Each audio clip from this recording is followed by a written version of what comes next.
এটাই আমার গায়ের চামড়া। আর এই চামড়া গায়ে আমরা হাজার হাজার মেশিন। মেশিনের না থাকে ক্লান্তি, না থাকে মায়া।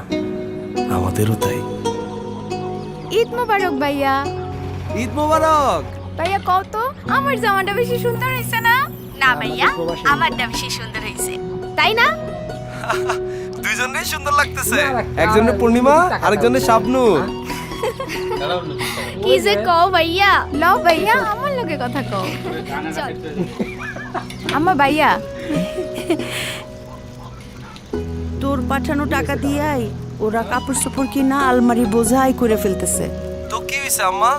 দরকার হলে আলমারি আরেকটা কিনা দিব। তিন ভাই বোন মিলা সারাদিন নতুন নতুন জামা কাপড় পরে ঘুরু। আসতেছি আম্মা, রাখি। আচ্ছা বাবা, রাখো।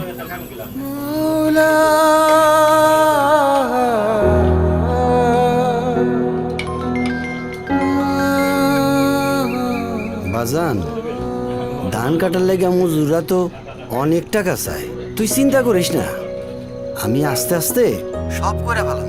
আব্বা, তোমার না মানা করছে এই গরমে খেতে যেতে না? তুমি মজুর ডাকো, টাকা আমি দিয়ে দিব।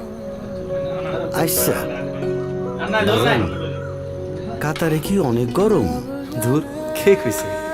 আবু গ্রামের গরমের কাছে এই গরম কিছুই না। হাজার কষ্ট ম্লান হয়ে যায় তোমাদের হাসি মুখে, হাজার মিথ্যে সত্যি হয় তোমাদেরই সুখে।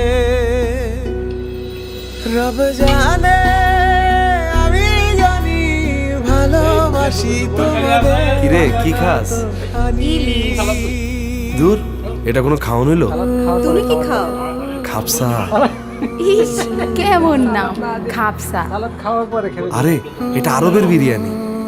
মায়ের হাতের ইলিশের থাইকা মজার কিছু নাই। বেশি মজা হয়েছে রে। হ্যাঁ। আচ্ছা খা, আমার আবার খাপসা ঠান্ডা হয়ে যেতেছে। রব জানে